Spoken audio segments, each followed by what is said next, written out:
Hello, नमस्कार, good morning साथियों।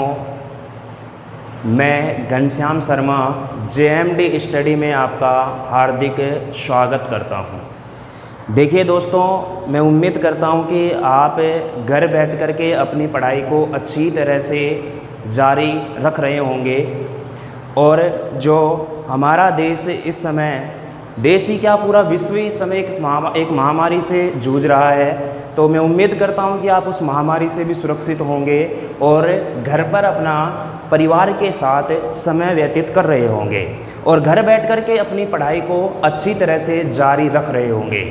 देखिए दोस्तों, आज सामने बोर्ड पे लिखा भी दिख रहा होगा आपको कि स्पेशल फॉर पटवार, मैथ्स बाई घनश्याम सर, यानी कि इससे आपको पता लग गया होगा कि आज की क्लास में क्या होने वाला है, क्या होने वाला है। देखिए दोस्तों, आज की क्लास में क्या होने वाला है, अभी आप सभी ने, जिसने भी ग्रेजुएशन कंप्लीट कर रखी है या जिसकी ग्रेजुएशन कंटिन्यू थी, उसने पटवार का फॉर्म भरा होगा। RSMSSB बोर्ड से एक वैकेंसी निकली थी पटवार की, जिसमें आपने फॉर्म लगाया होगा। देखिए दोस्तों, पहले मैं इस वैकेंसी की बात कर लेता हूं। तो इस वैकेंसी में हमारे पास 4207 पोस्ट थी। कितनी पोस्ट थी दोस्तों? 4207 पोस्ट हैं, थी नहीं हैं। और इसके फॉर्म जनवरी फरवरी में भरे गए थे और उम्मीद करता हूं कि सभी ने भर रखा होगा और आप तैयारी भी कर रहे होंगे उसकी, क्योंकि लॉकडाउन में आप घर बैठ करके, अपने पास काम ही क्या है दोस्तों, इस समय कुछ भी काम नहीं है। पढ़ना, लिखना, खाना पीना और सोना आराम से, फालतू में घूमने का काम है ही नहीं, क्योंकि अगर बाहर घूमोगे फालतू में तो फिर डंडे पड़ेंगे तो आपको पता है कि कैसा लगेगा। तो इन चीज़ों से तो आपको क्या करना है, बचना है। तो देखिए, पटवार की इस समय 4207 पदों पर वैकेंसी जारी है और इस वैकेंसी में देखिए दोस्तों, अगर मैं पिछली वैकेंसी की बात करूं तो पिछली वैकेंसी जो थी हमारी 2016 में, उस समय इसमें हमारे पास प्री और मेंस 2 पेपर कर दिए थे और ये थी 12th स्टैंडर्ड। क्या थी? 12th standard. यानी कि इस वैकेंसी से पहले जो पटवार की वैकेंसी हुई थी वो सारी की सारी क्या थी? 12th स्टैंडर्ड, यानी कि 12वीं पास थी। और इस बार जो वैकेंसी है दोस्तों, ये वैकेंसी में जो क्वालिफिकेशन है हमारी, वो क्या कर दी थी? ग्रेजुएशन कर दी है। क्या कर दी है दोस्तों? ग्रेजुएशन कर दी है। तो इसमें आपने, उम्मीद करता हूं कि पटवार का फॉर्म आपने सभी ने लगाया होगा और आप अच्छी तरह से तैयारी कर रहे होंगे।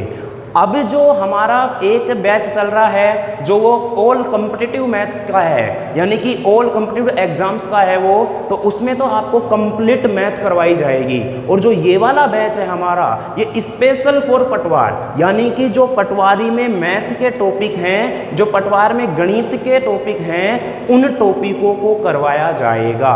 अब स्पेशल फॉर पटवार इसलिए लिखा है क्योंकि इसमें अपन पटवार के टॉपिकों को पहले करने वाले हैं। ऐसा नहीं है कि जो पटवार के टॉपिक हैं वो ही कंप्लीट करवाएंगे, यहाँ और भी इसमें टॉपिक करवाएंगे, लेकिन पटवार में जो टॉपिक आ रहे हैं गणित के, मैथ्स के, उनको पहले करवाया जाएगा। अब देखिए कि इसका सबसे पहले अपन देख लेते हैं कि क्या क्या विषय आ रही है, क्या क्या इसमें विषय जुड़ी हुई हैं, किस विषय से कितने क्वेश्चन आ रहे हैं और कितने नंबर के आ रहे हैं, हमारे पास पेपर का टाइमिंग क्या रहेगा।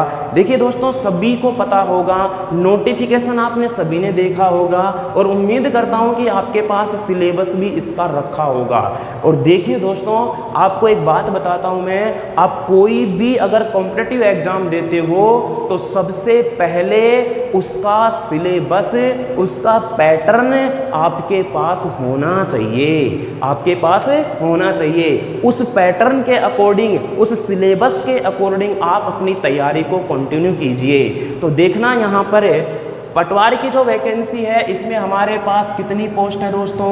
4207 पोस्ट हैं। यह इसमें हमारे पास सब्जेक्ट है दोस्तों कितनी? 5 पार्टों में बांटा गया है। कितने पार्टों में बांटा गया है? 5 पार्टों में बांटा गया है। नंबर 1 पे बांटा है उसने, यहाँ पर दिया गया उसने इंडिया जीके का।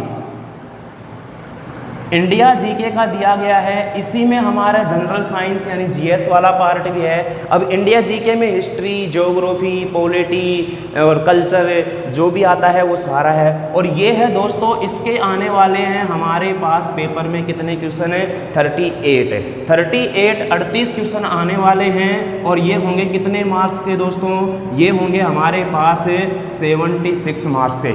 यानी कि इसमें सीधी सी बात समझ में आ रही है कि एक प्रश्न 2 नंबर का है, एक प्रश्न 2 नंबर का है। दूसरा जो पार्ट है इसमें हमारे सिलेबस में वो है दोस्तों राजस्थान जीके से। किससे है दोस्तों, राजस्थान जीके से, जिसमें वही हिस्ट्री, ज्योग्राफी, कल्चर और पॉलिटी के बारे में। और इसके अंदर हमारे पास क्वेश्चन है दोस्तों 30। कितने क्वेश्चन हैं, 30। और ये हैं कितने नंबर के, 60 नंबर के। कितने नंबर के प्यारे बच्चों, 60 के। तीसरा जो पार्ट है, और इस बार इसमें चेंज भी किया गया है सिलेबस में। क्या चेंज किया है, पहला चेंज तो आपको यहाँ नजर आ गया, कौन सा, इंडिया जीके। क्योंकि जो पिछली वैकेंसी थी उसमें इंडिया जीके नहीं था। इंडिया जीके का मतलब पॉलिटी जो सब्जेक्ट होता है वो ऑल ओवर सेम रहता है, वहाँ पर इंडिया का हिस्ट्री, इंडिया का कल्चर, इंडिया का ज्योग्राफी ये नहीं था। इस बार ये पैटर्न भी चेंज किया है। तीसरा जो पार्ट है हमारा, ये है हमारा general English and general Hindi. General English और जनरल हिंदी का है, जिसमें हमारे पास 22 क्वेश्चन आने वाले हैं और 44 नंबर के आने वाले हैं। चौथा जो पार्ट है इसमें वो है हमारा दोस्तों मैथ्स एंड रीजनिंग का, मैथ्स एंड रीजनिंग का। तो मैथ्स एंड रीजनिंग के क्वेश्चन आने वाले हैं 45 और मार्क्स कितने होंगे दोस्तों, 90। कितने मार्क्स होंगे, 90। और लास्ट और पांचवा जो इसमें जोड़ा गया है वो है पांचवा पार्ट इसमें कंप्यूटर। क्या है दोस्तों, कंप्यूटर। क्वेश्चन कितने हैं, 15 और मार्क्स कितने हैं, 30। ये इसका एग्जाम पैटर्न इस बार का बना हुआ है। तो दोस्तों देखिए ये कितना बन गया हमारा, ये कितना बन गया हमारा, यहाँ से अपन करेंगे तो ये हो गया हमारे पास 150 क्वेश्चन, 150 क्वेश्चन। और मार्क्स कितना हो गया है, 300। कितना हो गया है, 300। यानी कि 150 प्रश्न आएंगे, 300 नंबर का पेपर होगा। और जो इसका ड्यूरेशन है, इसका जो ड्यूरेशन है दोस्तों वो है 3 आवर्स का, यानी कि 3 घंटे का पेपर होगा। यानी कि पेपर में हमें कितना समय दिया जाएगा दोस्तों, 3 घंटे का समय दिया जाएगा। उसके बाद में आपके दिमाग में आ रहा है कि सर नेगेटिव मार्किंग भी है। बिल्कुल नेगेटिव मार्किंग है 1/3 का मतलब हो गया 1/3। और इस 1/3 से मतलब क्या है दोस्तों कि अगर आपके 3 प्रश्न जब गलत होंगे तो 1 नंबर काट लिया जाएगा।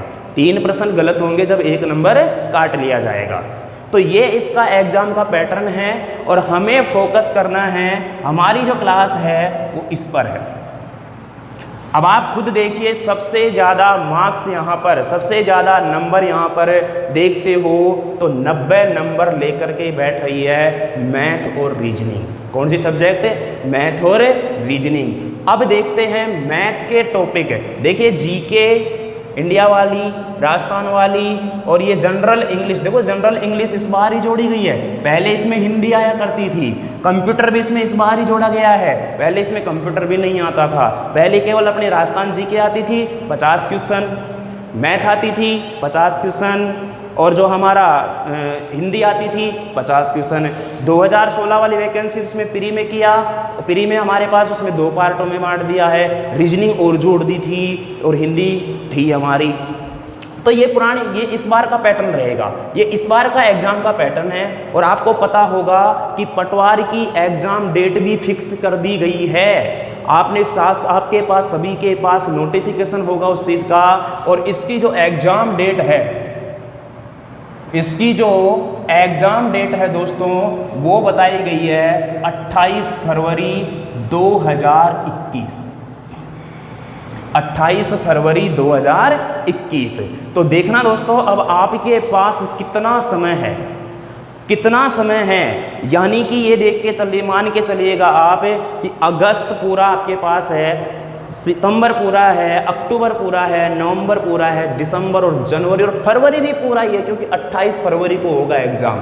किस फरवरी को? 28 को।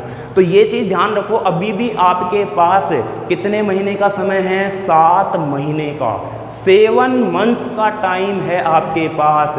और 7 मंथ्स बहुत होते हैं, 7 मंथ्स का मतलब हो गया आपके पास अप्रोक्सीमेट 210 दिन है।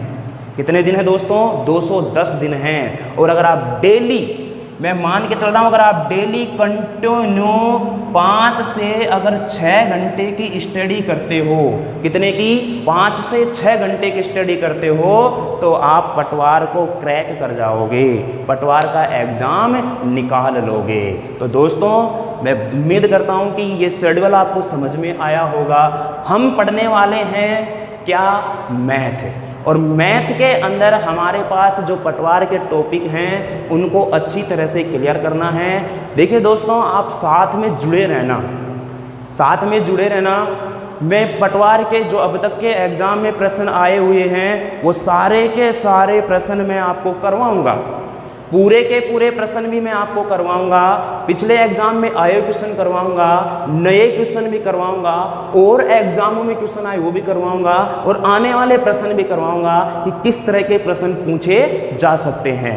आपको जुड़े रहना है और एक धैर्य बना के चलना है। हमारा जो मैथ का सिलेबस है, इसमें मैथ के हमारे पास लगभग शायद 8 से 9 टॉपिक हैं, ज़्यादा कुछ है नहीं, 8 से 9 टॉपिक हैं। और हमारी लगभग इसमें 60 से 65 क्लास होने वाली है, और 60 से 65 क्लासों में अपन पटवार की मैथ का सिलेबस कवर कर लेंगे। अब दूसरी बात है, आपके दिमाग में आ रहा होगी कि सर रीजनिंग का क्या किया जाए। रीजनिंग के लिए हम क्या करेंगे, मंडे टू जो सैटरडे है, सोमवार से शनिवार का जो टाइम है उसमें तो हमारी मैथ्स की क्लास चलेगी, और जो हमारे पास संडे का टाइम रहता है उस दिन मैथ की क्लास को ऑफ रखेंगे, और रीजनिंग की क्लास को 3 से 4 घंटे की एक मैराथन क्लास बना करके आपके सामने रखेंगे। तो आप जुड़े रहो, और बहुत ही अच्छे अच्छे कॉन्सेप्ट बताऊंगा मैं आपको बिल्कुल कतई घबराने की ज़रूरत नहीं है, बस थोड़ा सा साथ देना और पेशेंस बनाए रखना। और मैंने पहले ही कहा था, पिछली क्लास अगर आपने मेरी ऑल कॉम्पिटिटिव मैथ्स वाली क्लास देखी हो कल की परसों की, तो मैंने कहा था कि अगर आप में 10% भी अगर सीखने का जज्बा है दोस्तों, तो मैं गारंटी लेता हूँ कि 100% मैं सिखाऊंगा। लेकिन उसके लिए आपको साथ में जुड़े रहना पड़ेगा। क्या करना पड़ेगा दोस्तों? साथ में जुड़े रहना पड़ेगा। अब चलते हैं कि हमारा जो मैथ्स का सिलेबस है, उस मैथ्स के सिलेबस में पढ़ना क्या है। तो मैथ्स के सिलेबस में हमें पढ़ना क्या है, देखना दोस्तों, समझिएगा। मैथ्स में हमारे पास कौन कौन से टॉपिक दिए गए हैं एग्जाम में, समझ में आ गई। एग्जाम डेट फिक्स है दोस्तों, इसकी आ चुकी है एग्जाम डेट। आप नोटिफिकेशन खोल के देख लेना, RSMSSB वाली साइट पे देख लेना, वहाँ पे मिल जाएगा आपको। देखना दोस्तों, यहाँ पर मैं क्या कहना चाह रहा हूँ, मैथ्स में हमारे पास कौन कौन से टॉपिक होंगे। देखना, मैथ्स में हमारे पास होगा एक तो लाभ एंड हानि, प्रॉफिट एंड लॉस। कौन सा है दोस्तों? Profit and loss. दूसरा हमारा है परसेंटेज, प्रतिशत। कौन सा है? प्रतिशत, परसेंटेज वाला। तीसरा टॉपिक हमारा इसमें है CI and SI and CI, SI and CI। चौथा टॉपिक हमारा इसमें एवरेज। पांचवा टॉपिक हमारा इसमें है रेशो। कौन सा है दोस्तों? रेशो। उसके बाद में हमारे पास इसमें है एक टॉपिक और है unitary method. Unitary method, unitary method को बोलते हैं दोस्तों एक एक नियम। क्या बोलते हैं? एक एक नियम। ये बहुत ही आसान टॉपिक है। एक एक नियम कभी आपने बचपन में पढ़ा होगा। क्या पढ़ा होगा दोस्तों बचपन में आपने? बचपन में आपने पढ़ा होगा कि मान लीजिए कि एक पेन का मूल्य 5 रुपये है। किसका? एक पेन का मूल्य कितना है? 5 रुपये। तो बताओ 10 पेनों का मूल्य कितना होगा? तो 10 को गुणा कितने से कर देंगे? 5 से, तो कितना आ जाएगा?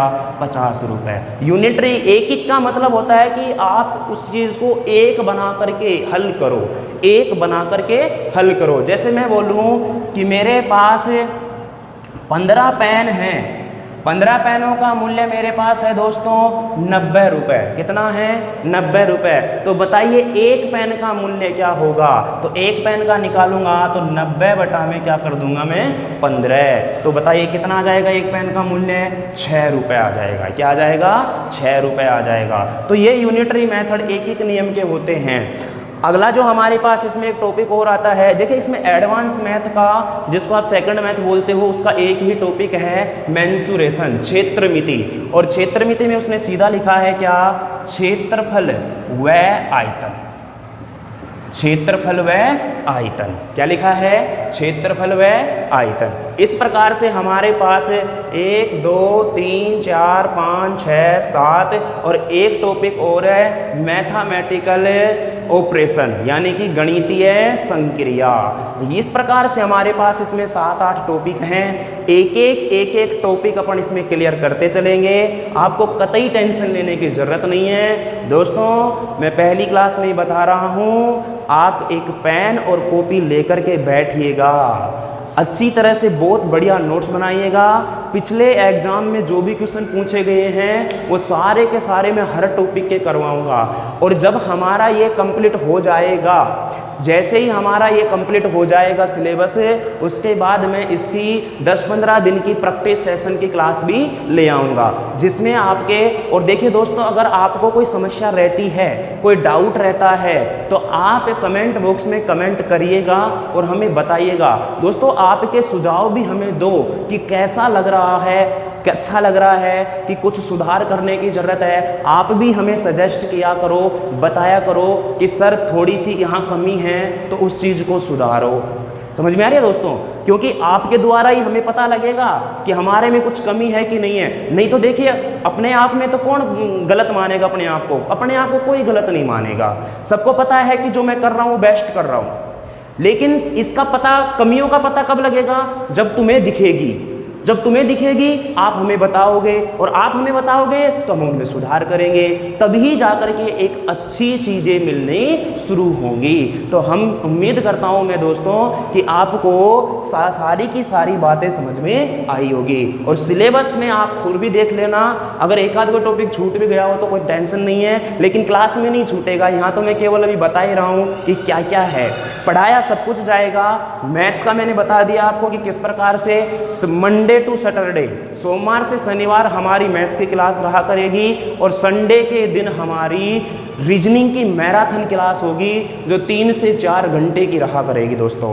ठीक है प्यारे बच्चों, तो आपको मैं जो हमारे पास मैथ और रीजनिंग का 45 क्वेश्चन 90 नंबर का जो है उसको टारगेट करना है। और मैं उम्मीद करता हूं दोस्तों कि अगर आप मेरा साथ देते हो, आप हमारे साथ जुड़े रहते हो, तो आप 90 में से 90 नंबर लाने की मैं आपके साथ दावा करता हूं। लेकिन शर्त यह है मेरे प्यारे बच्चों कि आपको भी साथ की साथ मेहनत करनी पड़ेगी। ऐसा नहीं है कि मैंने बोल दिया, मैंने दावा कर दिया और आपने तो मेहनत की ही नहीं।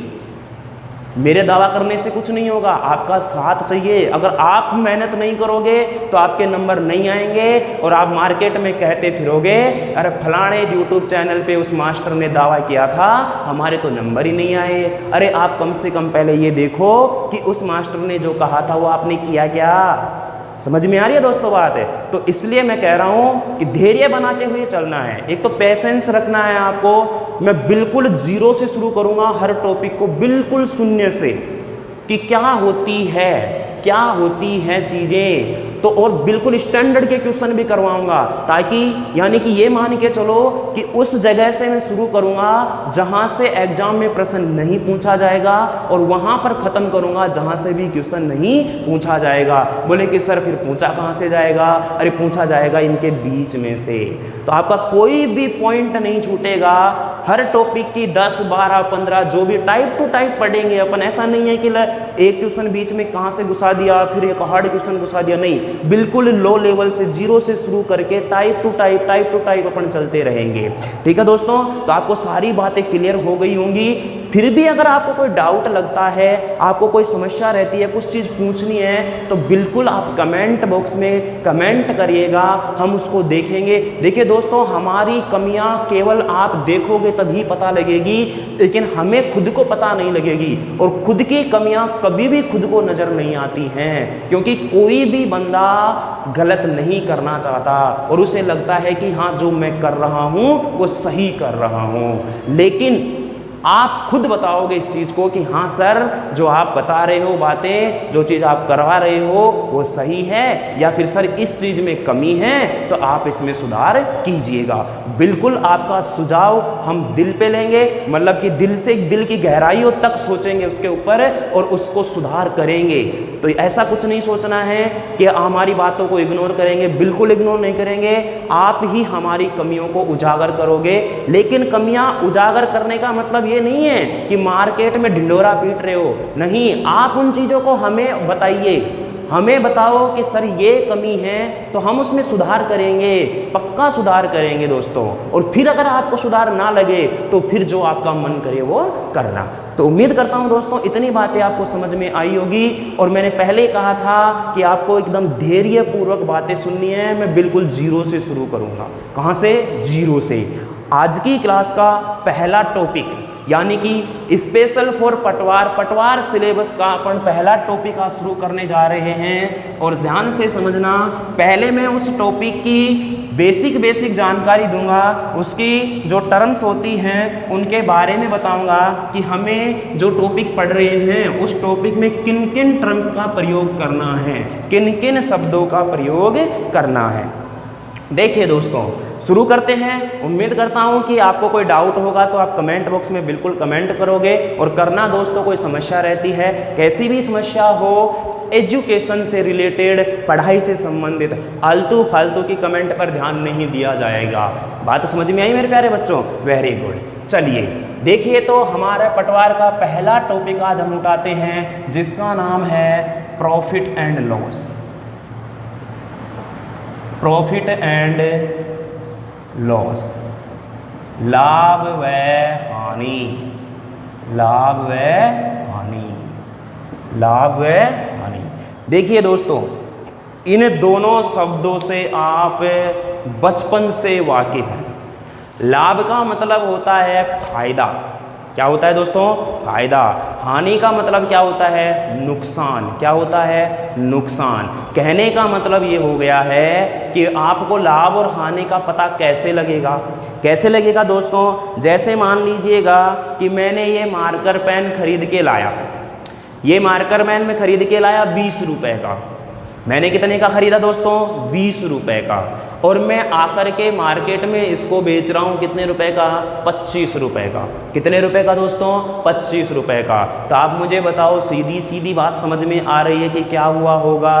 बोलो क्या हुआ होगा? बोले सर लाभ हुआ है। कितने रुपए का हुआ है? 5 रुपए का हुआ है। अब मैं इसी पेन को अगर मैं 15 रुपए में बेच दूँ, कितने रुपए में बेच दूं दोस्तों? 15 रुपए में बेच दूं, तो आपको समझ में आ रही होगी कि सर ने ये पेन 20 में खरीदा था और मार्केट में 15 में बेच दिया, यानी कि 5 रुपए की मुझे क्या हो गई? हानि। तो ये लाभ और हानि के बारे में आप सभी जानते हैं कि कब होती है और कैसे होती है। लेकिन इसकी जो टर्मिनोलॉजी है, जो इसका जो टर्म्स होती हैं, उनको समझिए कि हमें इसमें पढ़ना क्या क्या है, कि हमें इसमें किस किस शब्दों का प्रयोग करना पड़ेगा, किन किन शब्दों का सामना करना पड़ेगा। ध्यान से समझना, हमारा पहला टॉपिक है प्रॉफिट एंड लॉस। और इसका जो लेक्चर फर्स्ट है, लेक्चर फर्स्ट है, ध्यान से समझना। सबसे पहले इसमें हमें पढ़ना है दोस्तों क्रय मूल्य। क्या दोस्तों? क्रय मूल्य। क्रय मूल्य को हम क्या बोलते हैं? Cost price. क्या बोलते हैं? Cost price. यानी कि सीधा सीधा मैं आगे इसको शॉर्ट में लिखूंगा क्या? सीपी। क्या लिखूंगा दोस्तों? सीपी। समझिए कि ये सीपी क्या होता है, कॉस्ट प्राइस सीपी क्या होता है, क्रय मूल्य क्या होता है। तो देखना दोस्तों, अगर मैं बात करूं हमारे पास कि क्रय मूल्य क्या होता है, क्रय मूल्य क्या होता है, देखिएगा। मान लीजिएगा कि मैं मार्केट में गया, मार्केट में गया और मैंने ये मार्कर खरीदा 20 रुपए का। कितने रुपए का दोस्तों? 20 रुपए का। तो मुझे बताना ये जो मार्कर मैंने 20 रुपए का जो खरीदा ये क्या है? यही क्रय मूल्य है, यही क्रय मूल्य है। यानी कि मैं कह सकता हूं कि जिस मूल्य पर वस्तु को खरीदा जाता है वह हमारा क्या होता है? क्रय मूल्य होता है, कॉस्ट प्राइस होता है, सीपी होता है। बात समझ में आई मेरे प्यारे बच्चों? Very good. तो क्रय मूल्य के बारे में आप क्या कहोगे कि सर जिस मूल्य पर वस्तु को खरीदा जाता है वह हमारा क्रय मूल्य कहलाता है। क्या कहलाता है? क्रय मूल्य। पहला। दूसरा हमें पढ़ना है इसे विक्रय मूल्य। क्या पढ़ना है प्यारे बच्चों? विक्रय मूल्य, सेलिंग प्राइस। क्या पढ़ना है? Selling price. सेलिंग प्राइस बोले तो एसपी, सेलिंग प्राइस बोले तो एसपी। अब देखना सेलिंग प्राइस क्या होता है। अब मान लीजिएगा कि मैंने ये पेन 20 रुपए में खरीदा। कितने रुपए में खरीद के लाया? 20 रुपए में। अब मैं मार्केट में आया और इसको किसी और मूल्य पर या बढ़ाकर या घटाकर किसी भी और मूल्य पर मैंने इसको क्या कर दिया? बेच दिया। यानी कि मैंने इस पेन को 20 रुपए में खरीदा और मान लीजिए मैंने इसको बेच दिया कितने रुपए में? 25 रुपए में मैंने क्या कर दिया? इसको बेच दिया। क्या कर दिया? बेच दिया। कितने रुपए में? 25 रुपए में। आप मुझे बताना मैंने खरीदा कितने का इसको? 20 रुपए। तो जिस मूल्य पर खरीदा जाता है वो तो क्या होता है? हमारा सीपी होता है। और जिस मूल्य पर बेचा जाता है वो हमारा क्या होता है? एसपी होता है। यानी कि जिस मूल्य पर वस्तु को बेचा जाता है, क्या किया जाता है दोस्तों? बेचा जाता है, वो क्या कहलाता है? हमारा एसपी कहलाता है। क्या कहलाता है? सेलिंग प्राइस कहलाता है, विक्रय मूल्य कहलाता है। अगला तीसरा जो पॉइंट अपने को इसमें पढ़ना है वो पढ़ना है दोस्तों क्या? लाभ। लाभ बोले तो मेरे प्यारे बच्चों प्रॉफिट। क्या होता है? प्रॉफिट। क्या होता है? प्रॉफिट। अब देखना लाभ कब होगा? सीधी सी बात है, अभी मैंने आपको क्या उदाहरण दिया है, देखिए इधर 20 रुपए का पेन खरीद के लाए, कितने में बेचा उसको? 25 रुपए में। यानी कि 20 से 25 में उसको बेचा जा रहा है। तो सीधा सीधा मुझे पता है यहाँ पर 5 का क्या हो गया है? लाभ हो गया है। 5 का क्या हो गया है? लाभ हो गया है। तो यानी कि मैं सीधा बोल सकता हूँ कि किसी वस्तु को कम मूल्य में खरीद कर ज्यादा मूल्य में बेचा जाए। क्या बोल रहा हूं? ध्यान से सुनना बातों को। ये छोटी छोटी ये टर्म्स अपने को पढ़नी है, ये याद रखनी है। ये क्वेश्चन में बातें हैं, ये बातें उनको कैसे समझेंगे? ये बिल्कुल बेस है, जीरो है, यहां से शुरू कर रहा हूं। लाभ कब होगा? जब किसी वस्तु को कम मूल्य में खरीद कर अधिक मूल्य में बेचा जाए, अधिक मूल्य में बेचा जाए तो हमें क्या होगा दोस्तों? लाभ होगा। क्या होगा? लाभ होगा। यानी कि मैं सीधा सीधा क्या बोल सकता हूं कि मेरे पास इस कंडीशन में जो एसपी है, एसपी बोले तो विक्रय मूल्य जो है वो हमेशा और हमेशा किससे ज्यादा होगा? क्रय मूल्य से ज्यादा होगा। किससे ज्यादा होगा? क्रय मूल्य से ज्यादा होगा। अरे बोलो हाँ, अरे बोलो हाँ। बात समझ में आई क्या? बोले कि सर आ गई। क्या समझ में आई? कि कम मूल्य में खरीदा और अधिक मूल्य में बेच दिया तो हमें क्या हो गया? लाभ हो गया। क्या हो गया रे? लाभ हो गया। Very good. यानी कि मैं बोल सकता हूं कि अगर मुझे कभी लाभ निकालना हो तो एसपी में से किसको घटा दूंगा? मैं सीपी को घटा दूंगा। एसपी में से किसको घटा दूंगा? सीपी में से। अरे यहाँ 5 रुपए का क्या हुआ है? लाभ। 5 कैसे आया? 25 माइनस 20 यानी कि कितना हुआ? 5। 25 क्या था? एसपी। 20 क्या था? सीपी। आया क्या?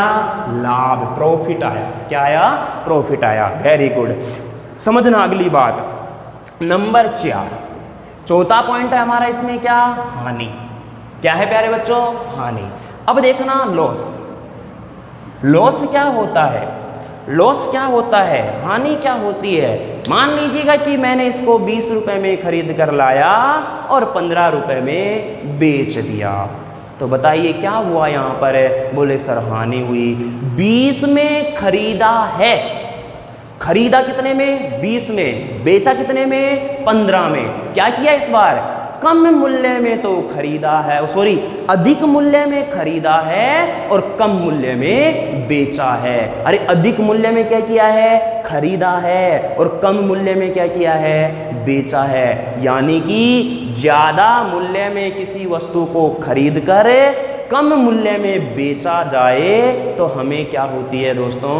हानि होती है। तो मेरे प्यारे बच्चों मुझे एक बात बताना, इस कंडीशन में हमेशा और हमेशा सीपी किससे बड़ा होगा? एसपी से बड़ा होगा। बोलो होगा कि नहीं होगा? अरे बात समझ में आई कि नहीं आई? सीपी हमेशा, सीपी का मतलब बोलो क्रय मूल्य। ये चीज़ें याद रखनी है क्योंकि हर बार इतना लंबा क्रय मूल्य विक्रय मूल्य लिखना इतना पॉसिबल नहीं होता है, क्योंकि आप भी आदत डालो इन चीज़ों की। कल भी मैंने बताया था जो ऑल कॉम्पिटिटिव मैथ्स वाली क्लास है उसमें कि यहाँ पर कई बार इंग्लिश के वर्ड ही यूज कर लेता है, तो जो इसके टेक्निकल वर्ड हैं उनको इंग्लिश में याद रखना है। क्रय मूल्य बोले तो कॉस्ट प्राइस, विक्रय मूल्य बोले तो सेलिंग प्राइस, लाभ बोले तो प्रॉफिट, लाभ को एक और बोला जाता है दोस्तों गेन। क्या बोला जाता है? गेन। गेन मतलब होता है लाभ। हानि यानी कि क्या हो गया? लॉस। तो समझ में आई बात? अच्छा तो मैं इसमें क्या बोल सकता हूँ कि अगर मान लीजिए मुझे कभी हानि निकालनी हो तो मुझे सीपी में से किसको माइनस करना पड़ेगा? एसपी को। यानी कि मुझे बताना यहाँ पर 20 रुपये में, मैं मान लीजिएगा कि 20 रुपये में मैंने कोई पेन खरीदा। कितने रुपए में खरीदा प्यारे बच्चों? 20 रुपये में। यानी कि ये मेरा क्या है? सीपी। और मैंने उसको बेच दिया कितने में? 15 रुपये में। कितने रुपए में बेच दिया? 15 रुपये में। बताओ यहाँ मुझे क्या हुआ? 5 की हानि। 5 की क्या हुई? हानि। देखो प्लस का चिन्ह लगाया यहाँ पर। प्लस किसको दर्शाएगा? लाभ को। यहाँ माइनस का चिन्ह लगाया है, माइनस किसको दर्शाएगा? हानि को। तो क्या मैंने यहाँ सीपी में से एसपी को घटाया है क्या? बोले 20 में से 15 गया तो 5 की क्या हो गई? हानि हो गई। तो ये 4 बातें तो आपको समझ में आनी ही चाहिए। बोलो आई कि नहीं आई समझ में? बोलो आई कि नहीं आई समझ में? बोले कि सर ये बातें समझ में आ गई। दोबारा से मैं एक बार रिपीट कर रहा हूँ, समझना। क्रय मूल्य क्या होता है? जिस मूल्य पर वस्तु को खरीदा जाता है। विक्रय मूल्य क्या होता है? जिस मूल्य पर वस्तु को बेचा जाता है। लाभ क्या होता है? कि कम मूल्य में खरीदें और अधिक मूल्य में बेचें। हानि कब होती है? अधिक मूल्य में तो खरीदें और कम मूल्य में बेच दें, तब क्या होती है हमें? हानि। ये रिजल्ट्स याद रखने हैं आपको, ये दोनों रिजल्ट, क्योंकि कई बार क्या है कि सीधा सीधा यहाँ से प्रश्न पूछ लिया जाता है। और प्रश्न कैसा पूछ लिया जाता है कि निम्न में से कौन सा कथन सत्य है? निम्न में से कौन सा कथन सत्य है? Option A SP less than CP, sorry less than equal to. Option B SP greater than CP. Option C SP greater than equal to CP. और ऑप्शन डी नन। इनमें से कोई नहीं, इनमें से कोई नहीं। तो यानी कि उसने सीधा बोला है, कुछ भी मेंशन नहीं किया यहाँ पर कि क्या दिया क्या नहीं दिया। उसने सीधा प्रश्न पूछा हमसे कि अब निम्न में से सत्य है, तो ये नहीं पता कि उसने प्रश्न क्या पूछा है। तो ये क्वेश्चन आपको कहाँ से समझ में आएगा मेरे प्यारे बच्चों? ऑप्शन से समझ में आएगा। किससे समझ में आएगा? ऑप्शन से समझ में आएगा। ऑप्शन में क्या है? एसपी और सीपी की बात कर रहा है। किसकी बात कर रहा है? एसपी और सीपी की। तो एसपी और सीपी की 2 कंडीशन बनती हैं। क्या कंडीशन बनती है? एक तो बनती है कि सर एसपी अगर ज़्यादा होगा किससे? सीपी से, तो ये कंडीशन कौन सी होगी? बोलो कौन सी होगी? प्रॉफिट की कंडीशन होगी। अरे भाई ज़्यादा में बेच रहे हैं, कम में खरीद रहे हैं, तो क्या हो रहा है? लाभ। दूसरी कंडीशन क्या बनती है? सीपी ज़्यादा होगा किससे? एसपी से। ये किसकी कंडीशन होती है? हानि की। यानी कि ज़्यादा में खरीदा और कम में क्या किया है? बेचा है। तो बताना ये 2 ही कंडीशन यहाँ पर अपने को ऑप्शन से पकड़ में आ रही है। तो जिस ऑप्शन में इन दोनों में से कोई भी एक होगा वही हमारा क्या होगा? आंसर होगा। अब आपके दिमाग में आ रहा होगा कि सर मान लीजिएगा ये दोनों ही रख दे तो ऑप्शन में, तो हमारे पास वो एक विकल्प ये भी देगा, ए व बी दोनों या बी व सी दोनों, जिस भी ऑप्शन में ये रहेंगे उस प्रकार से एक ऑप्शन और बना कर देगा। उम्मीद करता हूँ मेरे प्यारे बच्चों की ये बात आपको अच्छे से क्लियर हुई होगी। Very good. तो हमारा आंसर बोलो इसमें क्या है? बोले कि सर क्या है, एसपी बड़ा होगा किससे? सीपी से। तो ये चीज़ आपको क्या रखनी है, यहाँ पर याद रखनी है। चलिए अगली बात करते हैं इसमें, नंबर 5, पांचवा पॉइंट यहाँ पर क्या होगा देखना। देखिए दोस्तों, जैसे मान लीजिएगा आप यहाँ किसी भी स्थान से, जैसे मान लो आप अलवर से दिल्ली के लिए कोई सामान लेने गए, अलवर से दिल्ली के लिए कोई सामान लेने गए, और अलवर से दिल्ली का लिए जो सामान आप लेने गए हो, अलवर से दिल्ली का किराया था 100 रुपये। कितना था? 100 रुपये। तो 100 रुपये का आपका जाने का किराया और 100 रुपये का आपका आने का किराया, तो कितने रुपए हो गए दोस्तों? 200 रुपये। और आप अगर मान लीजिएगा कि रास्ते में दिल्ली जैसे मान लो 2, 3, 4 घंटे का सफ़र है, रास्ते में मान लो आपको कहीं भूख लगी तो आपने कुछ खाया भी होगा, लग जाती है। ट्रेन में जाते होगे तो ट्रेन में काफ़ी आवाज़ देते रहते हैं, तो आपका मन कर गया होगा कुछ खाने का, सोचा कि ले चल कुछ चखी लेते हैं कैसी है ये चीज़, क्योंकि जीभ के स्वाद बहुत ज़्यादा जानते हैं अपन। तो इसलिए ध्यान रखना, मैंने क्या बोला, आप अगर मान लो अलवर से दिल्ली के लिए कोई सामान लेने गए, 100 रुपये जाने का किराया, 100 रुपये आने का किराया, और आपके पेट में चूहे कूदने लगे, लगा कि आपको भूख, और आपने 50 रुपये का कुछ खा लिया, जूस वगैरह पी लिया, तो बताइए आपने खर्च कितना कर दिया है? ये 250 रुपये, 250, 250 रुपीज़ आपने क्या कर दिया है? खर्च कर दिया है। तो मुझे बताना, आप मान लीजिए आप अब कोई सामान लेने गए 500 रुपये का, कितने रुपए का सामान लेने गए? 500 रुपये का। 500 रुपये का सामान लेने आप अलवर से दिल्ली गए, जाने का किराया 100 रुपये, आने का किराया 100 रुपये, और रास्ते में भूख लगी तो कुछ खा लिया 50 रुपये का, कितना रुपए खर्च हो गया? 250 रुपये। तो बताओ ये सामान हमारा कितने रुपए का पड़ गया? बोलो। अरे इसका जो सामान 500 रुपये का था ये क्या है? सीपी, यानी कि जो सामान लेने गए थे अपन वो तो मात्र 500 रुपये का ही था, लेकिन अपन ने उसके, अरे भाई 250 रुपये जो हमारे ये खर्च हुए हैं, ये किसकी वजह से हुए हैं? आप ये बात सोचो, किसकी वजह से हुए हैं? ये सामान लेने गए इसकी वजह से। अगर आप सामान लेने नहीं जाते, घर पर ही बैठे रहते, तो क्या आपका ज़बरदस्ती 250 रुपये खर्च होता है क्या? बोले कि सर हम तो घर पे भी कुछ बनाकर खा लेते, मंगवा कर खा लेते। बेटा ये चीज़ इसमें कोई इश्यू नहीं रखती है, ये कोई इसमें तुक वाली बात नहीं है। Very good. लेकिन मैं बताना क्या चाह रहा हूँ उस पर समझना। वस्तु कितने रुपए की थी? 500 रुपए की। ये 250 रुपये क्या है सर? ये 250 रुपये क्या है? इस 250 रुपये को बोला जाता है दोस्तों ऊपरी व्यय। क्या बोला जाता है? ऊपरी व्यय, ओवरहेड, ओवरहेड एक्सपेंडिचर,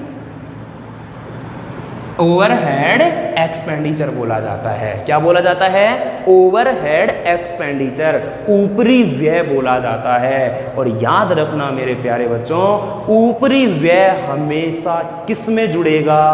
क्रय मूल्य में जुड़ेगा। अरे ऊपरी व्यय हमेशा किस में जुड़ेगा? क्रय मूल्य में जुड़ेगा।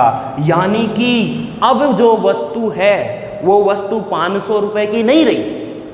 अब जैसे ही वो वस्तु आपके पास घर में आई, अब वो वस्तु 500 रुपये की नहीं है, वो कितने की हो गई है? 750 रुपये की, 750 रुपये की हो गई है। बात समझ में आई क्या?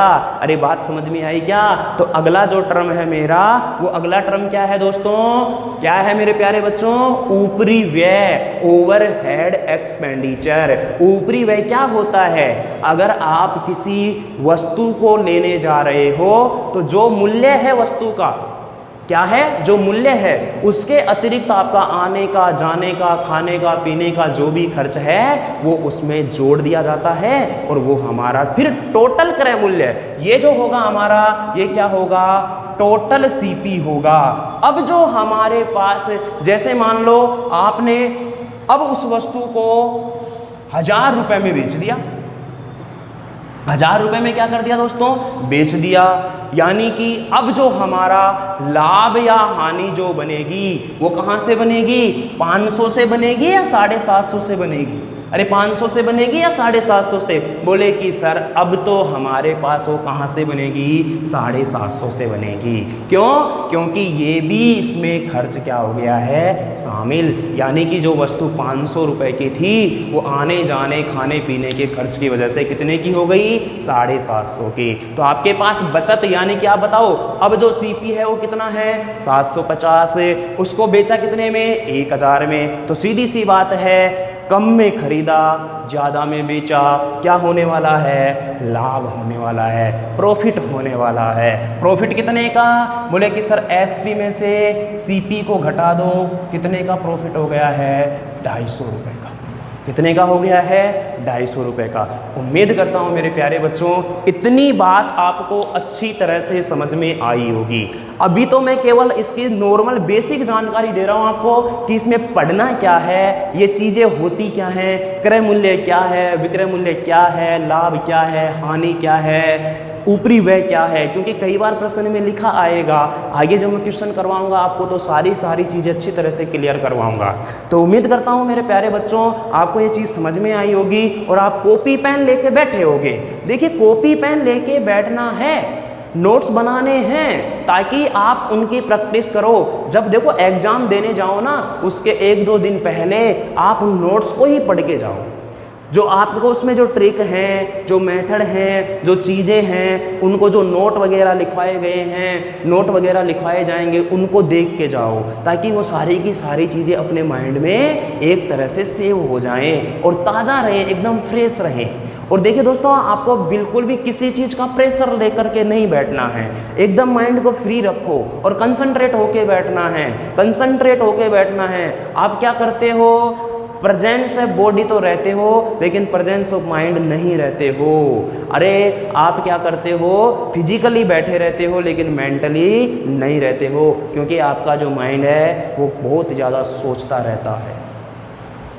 आज किसके साथ घूमना है, किसका बर्थडे सेलिब्रेट करना है, क्या खाना है, क्या पीना है। जब आप पढ़ रहे हो, मैंने बोला है ज़्यादा नहीं पढ़ना, मैं ज़्यादा सलाह देता ही नहीं हूँ, मत पढ़ो, 5 से 6 घंटे बहुत हैं। अरे 24 घंटों का समय आपके पास, मात्र 5 से 6 घंटे दे दो। कहाँ तक है, 28 फरवरी 2021 तक, बस आप सक्सेस हो जाओगे दोस्तों। सफलता आपके कदम चूमेगी, लेकिन दोस्तों मेहनत आपको करनी पड़ेगी। आशीर्वाद से काम नहीं चलेगा, आशीर्वाद से काम नहीं चलेगा। वेरी गुड मेरे प्यारे बच्चों, तो इतनी बातें आपको समझ में आई होगी। अब मैं इसमें कुछ परसेंटेज आपको मैं याद करवा रहा हूँ, क्योंकि कुछ चीज़ें, क्योंकि अपन इसको है ना 1-2 तरीकों से करेंगे। देखिए जो दोस्तों ज़्यादा तरीकों में भी फंसना नहीं है, मैं आपके सामने यहाँ पर 4-5 तरीके बता दूंगा। हर प्रश्न के होते भी हैं, ऐसी बात नहीं है नहीं होते हैं, लेकिन आपको 4-5 तरीकों से थोड़ी करके देखना है एग्जाम में प्रश्नों को कि ले मेरे पास ये प्रश्न आ गया और मैं तो सभी जो मेरे को सर ने 4 तरीके बताए हैं उन सभी से करूँगा। बात समझ में आ रही है, उन सभी से करके देखूंगा क्या किसी में आंसर अलग आ रहा है क्या। ऐसा नहीं करना है, ऐसा नहीं करना है। आपको मैं 1-2 क्वेश्चनों में बताऊंगा कि ये ऐसे भी हो सकता है, ये ऐसे भी हो सकता है, इसको ऐसे भी कर सकते हैं। आपको बेस्ट कौन सा लग रहा है उससे करो। और देखिए जो बेस्ट लगेगा ना वो मैं खुद ही बता दूंगा कि इससे बेस्ट तरीका और है ही नहीं। आपको समय बचाना है, आपको क्वेश्चन को कितने में समय में लेके आना है, 25 से 30 सेकंड में लेके आना है। 20 से 30 सेकंड के बीच में आपको क्वेश्चन को करना है और उस हद तक पहुंचाने की गारंटी मेरी है, बशर्ते साथ आपको देना पड़ेगा, जुड़े रहना पड़ेगा, साथ देना पड़ेगा दोस्तों, समझना। अब मैं छोटी छोटी बातें आपको यहाँ पर बता रहा हूँ, समझिएगा उन चीज़ों को।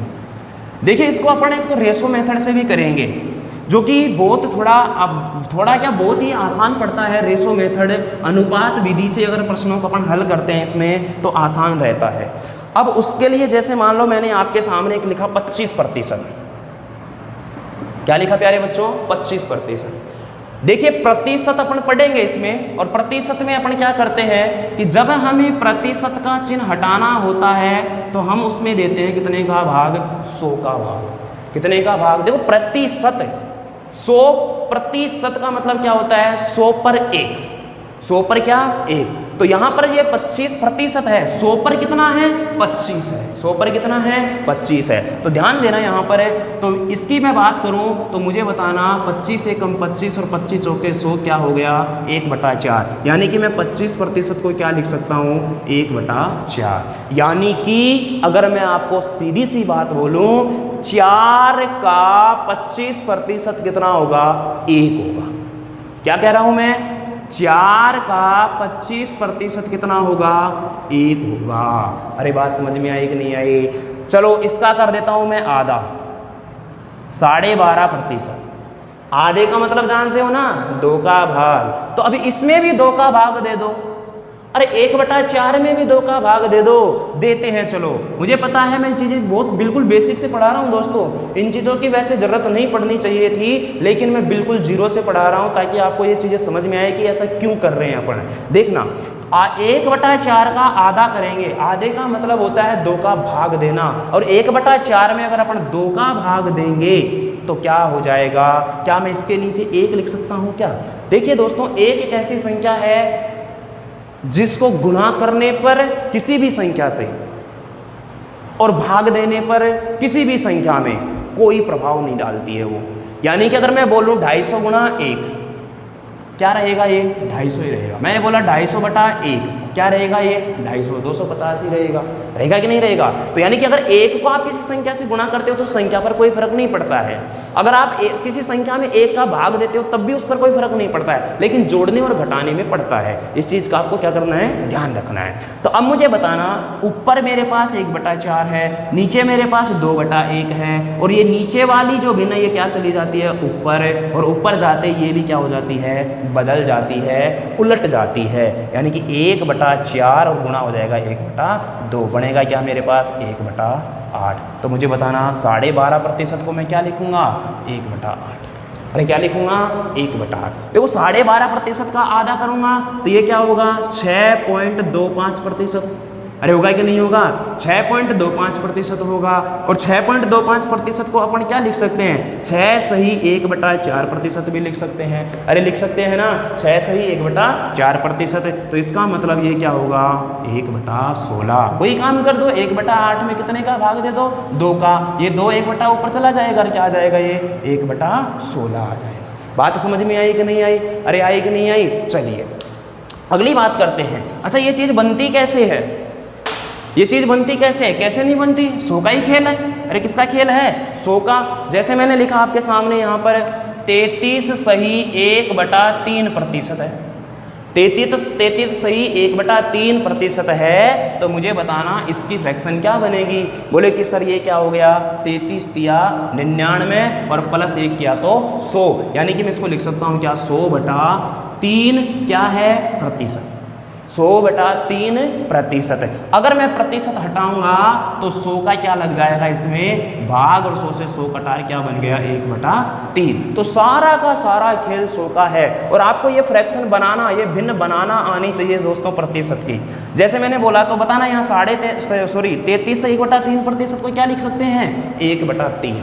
परसेंटेज में मैं और भी अच्छी तरह से डिटेल में बताऊंगा, लेकिन यहाँ पर जितनी आपको जरूरत, क्योंकि ये डाटा फिक्स होते हैं। देखना ना आप अगर प्रतिशत के लाभ आने के सवाल देखना दोस्तों, 25%, 12.5%, ये वाली एक आती है 37 सही 1/2%, 37 सही 1/2%। अब इसको बनाओ, चलो बनाते हैं। 37 दूना 74 और 1 कितना हो गया है 75, यानी कि ये हो जाएगा क्या 75/2, और प्रतिशत है, प्रतिशत को हटाऊंगा तो 1/100, और इसको हल करूंगा 25 या 75, 25 चौके 100, 4 दूनी 8 क्या होगी 3/8। यानी कि अगर मुझे कहीं 37% दिखेगा तो मैं उसको सीधा क्या लिख दूंगा 3/8 लिख दूंगा। क्या लिख दूंगा 3/8 लिख दूंगा। तो ये छोटी छोटी चीज़ें आपको समझ में आनी चाहिए। जैसे मैंने लिखा यहाँ पर 10%, 10% को सीधा क्या लिखोगे आप? बोले सर 10/100, 0 से 0 कटेगा, क्या आएगा 1/10।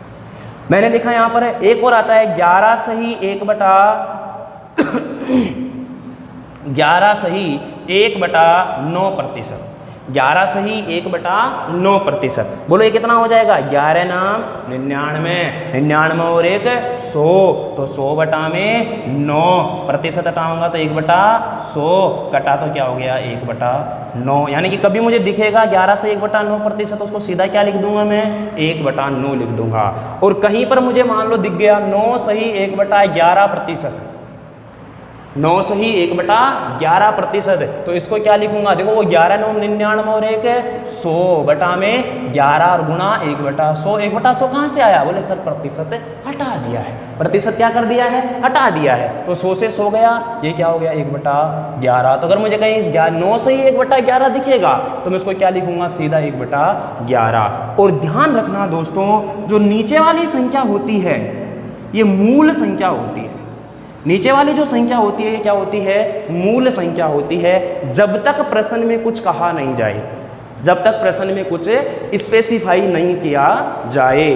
तो यहाँ पर क्या ध्यान रखना है कि अगर कोई परसेंटेज में चीज़ आती है तो आप उसको सीधा इस प्रकार से फ्रैक्शन में बनाओ, और जो नीचे वाली संख्या होगी उसको आप हमेशा क्या मानो? क्रय मूल्य मानो। क्या मानो दोस्तों? क्रय मूल्य मानो।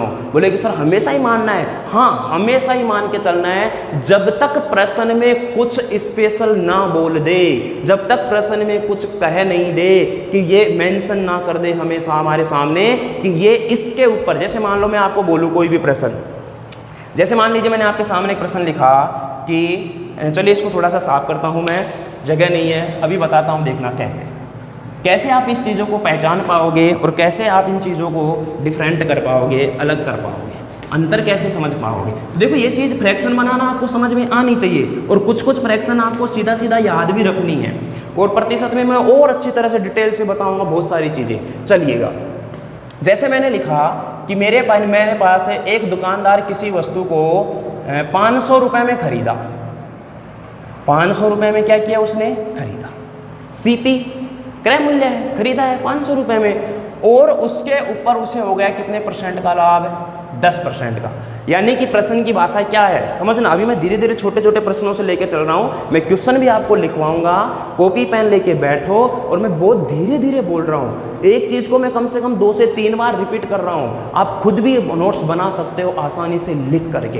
तो दोस्तों बहुत ध्यान से, गहराई से, छोटी छोटी बातों को समझते हुए चलना है। मैं फिर से कह रहा हूँ, आप बिल्कुल कतई टेंशन ना ले इस चीज़ की कि कुछ छूटेगा तो नहीं, कुछ भी नहीं छूटेगा। जब आप एग्जाम में जाके बैठोगे तब आपके सामने वो प्रश्न आएंगे, तब आपको खुद ही एहसास हो जाएगा।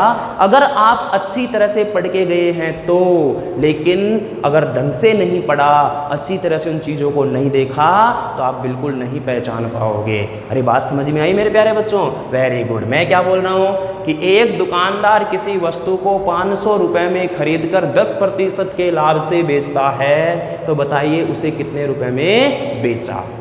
या बोल देगा कि बताइए उसे कितने रुपए का लाभ हुआ। बात समझ में आई?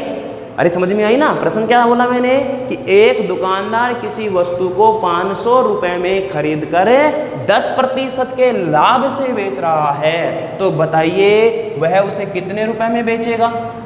या उसे पूछ लेगा कि कितने रुपए का लाभ हुआ। अब ये कैसे पता लगा कि सर लाभ ही होगा? अरे उसने सीधा सीधा क्या बोला है? 10% के लाभ से बेचा है, तो लाभ ही होने वाला है भाई। अरे क्या होने वाला है मेरे प्यारे बच्चों? लाभ ही होने वाला है। चलिए, तो मुझे बताना यहाँ पर 10% को मैं क्या लिख सकता हूँ? 1/10। क्या लिख सकता हूँ? 1/10। अरे लिख सकते हैं, इसको क्या लिख सकते हैं? 10/100, 0 से 0 कटा, क्या आया? 1/10। अब जो ये नीचे वाली संख्या होती है, ये क्या होती है? हमारा क्रय मूल्य होती है। अरे क्या होती है? क्रय मूल्य होती है। अब इसका मतलब ये हो गया कि 10 रुपये पर 10% की दर से, 10 रुपये पर 10% की दर से 1 रुपये का क्या हो गया है? लाभ हो गया है। 1 रुपये का क्या हो गया है? लाभ हो गया है। तो मुझे बताना, क्या आप यहाँ से CP और SP का अनुपात निकाल सकते हो क्या? बोले कि सर निकाल सकते हैं। सीपी का अनुपात मैंने क्या बताया है, अभी इसमें कोई भी चीज़ मेंशन नहीं किया है, कुछ भी इस विशेष नहीं किया है प्रश्न में। जब कोई स्पेसिफाई कर देगा तो मैं बताऊंगा कि स्पेसिफाई कैसे करता है। देखो धीरे धीरे चीज़ों को सीखते हुए चलो आप। Very good. देखना यहाँ पर सीपी मैंने कितना लिया है 10 पर 10% की दर से कितने का लाभ हुआ, 1 का, यानी कि सामान्य प्रश्न बन गया, एकदम सामान्य। आप खुद मतलब एक जनरल सामान्य सी बात सोचिए आप कि भाई मैंने 10 रुपए की चीज खरीदी, कोई सामान मैंने 10 रुपए का खरीदा और 1 रुपए का मैंने उसके ऊपर लाभ कमा लिया। 1 रुपए का मैंने उसके ऊपर क्या कमा लिया, लाभ। तो बताओ मैंने कितने में बेचा होगा उसको, अरे कितने में बेचा होगा, बोले कि सर 11 रुपए में बेचा होगा। तो एसपी कितना हो गया 11। तो बताना यहाँ पर उसने क्या बोला है, खरीदा। यहाँ पर देखो ये अनुपात है, ये क्या है, अनुपात है। अनुपात में और संख्या में अंतर होता है, इस चीज़ का ध्यान रखना आप। अनुपात है यहाँ पर, यानी कि 10 रुपए में नहीं खरीदा उसने, एक्चुअल में उसने खरीदा कितने में दोस्तों, 500 रुपए में। अरे इसका कितना गुना है ये, कभी भी मैं बोलूँ आपको, मैंने बोला भाई यहाँ पर ध्यान से समझना, ये 10 है। कितना है दोस्तों, 10 है। समझना इस चीज़ को, ये 10 है और मैंने बोला यहाँ पर ये कितना है 100। कितना है 100। अब मैं आपसे पूछूं कि बताइए कि ये 100 जो है इस 10 का कितना गुना है। ये जो 100 है वो 10 का कितना गुना है। अब आपके दिमाग में आ रहा होगा कि सर इसका ये कितना गुना है, 10 गुना है। अरे भाई 10 को 10 से गुना करूंगा, 10 को 10 से गुना करूंगा तभी तो 100 बनेगा, 10 को 10 से गुना करूंगा तभी तो 100 बनेगा। तो ये कैसे निकाला, अरे इस 100 में ही आप कितने का भाग दे दो, 10 का। क्या कितना गुना है ये, 10 गुना है। ऐसे ही बताना ये 10 है और मुझे यहाँ 500 बनाना है, सॉरी कितना बनाना है, 500 बनाना है। तो मैं 10 को कितने से गुणा करूं कि 500 बन जाए। क्या कह रहा हूं मैं, समझना चीज को। 10 को कितने से गुणा करूं कि 500 बन जाए। और ध्यान रखना अनुपात से अगर आप प्रश्न कर रहे हो लाभ आने का, बहुत ही आसान तरीका है। और इसमें आपको केवल एक चीज ढूंढनी है कि जो वस्तु दी गई है, जो वस्तु मूल्य दिया गया है वह उसका कितना गुना है। फिर हमसे प्रश्न में वो कुछ भी पूछ ले, हम आसानी से उसका आंसर दे सकते हैं। तो बताना यहाँ पर है कि 10 को मैं कितने से गुणा करूं कि मेरे पास 500 बन जाए।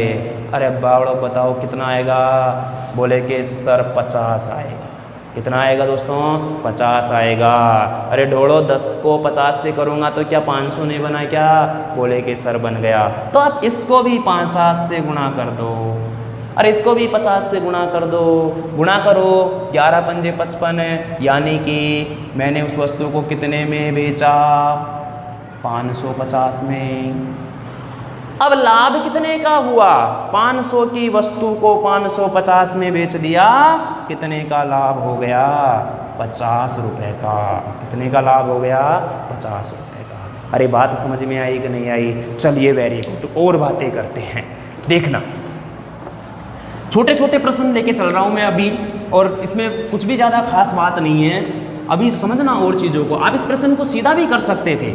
सीधा कैसे कर सकते थे, ये मैंने रेशो मेथड बताया है। और आपके आगे के जो सवाल हैं, जो बड़े बड़े सवाल आएंगे, वो इस रेशो मेथड से, इस अनुपात विधि से बहुत आसानी से हल होंगे, बिल्कुल इजी वे से। बहुत ही तरीका बहुत आसान है दोस्तों। तो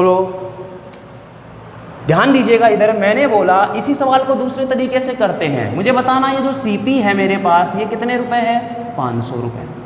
इस पर मुझे जो प्रॉफिट हुआ था, प्रॉफिट परसेंट कितना दिया था उसने, 10%। क्या निकालना था यहाँ पर मुझे, एसपी। क्या निकालना था, एसपी। और क्या निकालना है, प्रॉफिट। तो आप एक चीज सोचिएगा, क्या सोचिएगा, सोचो कि आप पहले वस्तु को खरीदते हो या बेचते हो। पहले वस्तु को खरीदते हो या बेचते हो, बोले कि सर पहले तो अपन कोई भी कंपनी प्रोडक्ट बनाती है, वहां से हम खरीद कर लाएंगे। पहला क्या काम करेंगे, खरीद कर लाएंगे, फिर उसको क्या करेंगे, हम बेचेंगे। तो पहले काम कौन सा हुआ, खरीदने वाला, और बाद में कौन सा काम हो रहा है, बेचने वाला। तो यहाँ 100 का खेल है दोस्तों। किसका खेल है, 100 का। अगर पहले वाली चीज पूछ रहा है तो आप वहां 100 को ऊपर रखो। 100 को क्या करो, ऊपर रखो।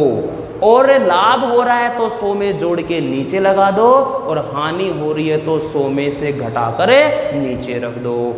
अगर मान लीजिएगा बाद की चीज पूछ रहा है, बाद की चीज से मतलब क्या हो गया है, विक्रय मूल्य पूछ रहा है, तो 100 नीचे आएगा। और ध्यान देना दोस्तों, लाभ और हानि जो होगी वो 100 में ही जुड़ेगी या घटेगी। तो अगर 100% से जितने का लाभ होता है तो जोड़ देंगे, और हानि होती है तो 100 में से घटा देंगे। क्या कह रहा हूं मैं, याद क्या रखना है, दो बातें याद रखनी है कि अगर मान लीजिएगा क्रय मूल्य दे रखा है और विक्रय मूल्य पूछा है, क्रय मूल्य दे रखा है और विक्रय मूल्य पूछा है, तो 100 कहाँ आएगा, नीचे।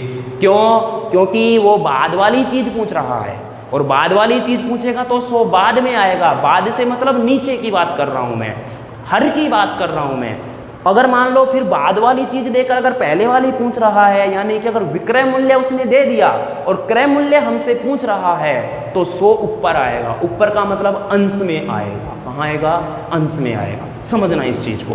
तो यहां बताना क्रय मूल्य कितना है, 500। पूछा क्या है, एसपी। अरे पहले पूछा या बाद वाला पूछा, बोले कि सर बाद वाला पूछ रहा है। बाद वाला पूछ रहा है तो मुझे बताना 500 गुणा 100 कहाँ आया, नीचे। और ऊपर क्या लिखूंगा, 10% का क्या हुआ है, लाभ। अरे क्या हुआ है, लाभ। और लाभ को किस में जोड़ेंगे, 100 में। तो ऊपर क्या हो गया, 110। क्या हो गया, 110। तो 2 0 से 2 0, 11 पंजे 55, कितना आ गया, 550 रुपये। यानी कि 500 की वस्तु को कितने में बेच दिया, 550 रुपये, राइट। अब लाभ हो जाएगा सीधा सीधा, 500 में खरीदा, 550 में बेचा, कितने का लाभ हो गया, 50 रुपये का लाभ हो गया। अब मैं इसी प्रश्न को उल्टा करके बोलूँ आपके सामने कि मैंने मान लीजिए मैंने क्वेश्चन लिखा कि किसी वस्तु को 450 रुपये में बेचने पर 450 रुपये में बेचने पर मुझे 10% की क्या होती है, हानि होती है। 450 रुपये में बेचने पर 10% की क्या हो रही है, हानि। तो बताइए उस वस्तु को मैंने कितने में खरीदा होगा। यानी कि 450 रुपये में किसी वस्तु को बेचने पर उसे 10% की हानि हो रही है, तो उसने खरीदा कितने में है। अब बताओ मेरे प्यारे बच्चों, उसने क्या पूछा है, बोले कि सर एसपी दे दिया। और एसपी मतलब विक्रय मूल्य दे दिया। विक्रय मूल्य का मतलब बाद वाली चीज दे दी। बाद वाली चीज का मतलब यानी कि पहले वाली पूछ रहा है। पहले क्या पूछ रहा है, सीपी पूछ रहा है, क्रय मूल्य पूछ रहा है। क्रय मूल्य पूछ रहा है तो मुझे बताना 450 गुणा 100 ऊपर या नीचे। अरे 100 ऊपर या नीचे। बोले कि सर पहले वाली पूछ रहा है तो 100 पहले आएगा, और पहले का मतलब कहाँ आएगा, ऊपर आएगा। क्या हो गया हमें, 10 की हानि। अरे 10 की हानि हो गई ना, 10 की हानि हो गई तो 100 में से घटाओ, क्या हो गया यहाँ पर 90। बोले कि सर 0 से 0, 9 पंचे 45। और कितने में खरीदा, 500 में। कितने में खरीदा, 500 में। यानी कि 500 में खरीदा और 450 रुपये में बेचा। तो आपको सीधा सीधा पता है क्या हो गई है, हानि हो गई है। दो बात और बताऊंगा फटाफट से क्योंकि टाइम हो चुका है क्लास का। देखना दोस्तों क्या क्या बातें पढ़ी अपन ने। प्रश्न अपन और भी करेंगे बहुत सारे, कल अच्छे अच्छे क्वेश्चन लेके आऊँगा मैं इसके, और उनको मैं करवाऊँगा आपको। बहुत प्यारे प्यारे प्रश्न बताऊँगा, एग्जाम के सारे क्वेश्चन करवाऊँगा मैं। पटवार में आए हुए वो तो करवाऊँगा ही मैं, और अदर एग्जाम में आए हुए प्रश्नों को भी मैं करवाऊँगा। देखना मैंने बोला यहाँ पर सीपी है 500 रुपये, एसपी है यहाँ पर 700 रुपये। बताइए प्रॉफिट परसेंट कितने होगा। क्या पूछ रहा हूं मैं, प्रॉफिट परसेंट यानी कि लाभ प्रतिशत। क्रय मूल्य कितना है, 500। विक्रय मूल्य कितना है, 700। निकालना क्या है, लाभ प्रतिशत निकालना है। क्या निकालना है, लाभ प्रतिशत निकालना है। और एक क्वेश्चन मैं ये ले रहा हूं आपके सामने यहाँ पर कि मान लीजिए कि किसी वस्तु को मैंने 800 रुपये में खरीदा और मैंने उस वस्तु को बेच दिया कितने में, 600 रुपये में। कितने में बेच दिया, 600 रुपये में। तो बताओ यहाँ पर उसकी हानि प्रतिशत क्या हो।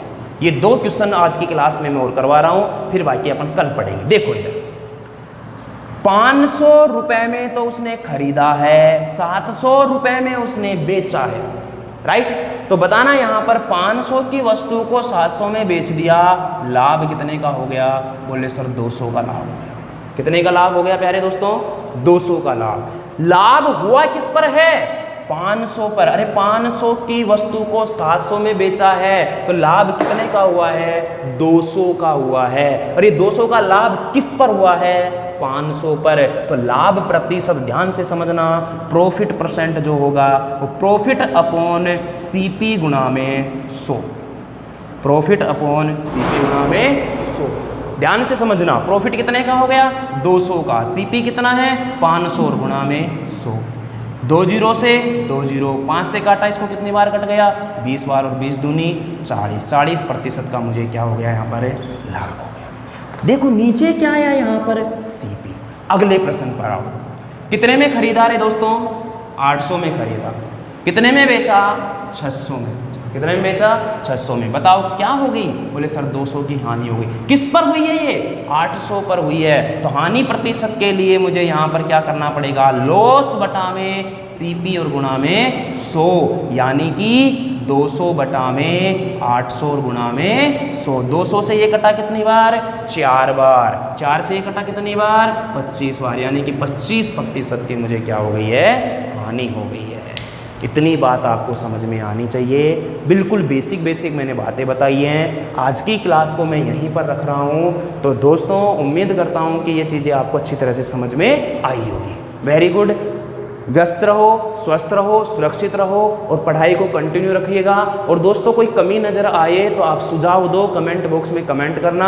आप इसी तरह से आपको चीज़ें बताई जाएगी। बिल्कुल धीरे धीरे चलेंगे, अपने को जल्दबाजी नहीं करनी है, क्योंकि हमारे पास 7 महीने हैं। समझ में आ रही है? और मैंने बताया कि इसमें ज़्यादा क्लासें नहीं होंगी, अपनी 60 से 65 क्लासों में अपन इसको कंप्लीट कर चुके होंगे। ठीक है दोस्तों, अच्छी लगे क्लास तो लाइक करना, हमारे चैनल को सब्सक्राइब करना, वीडियो को शेयर करना। नमस्कार दोस्तों, जय हिंद साथियों।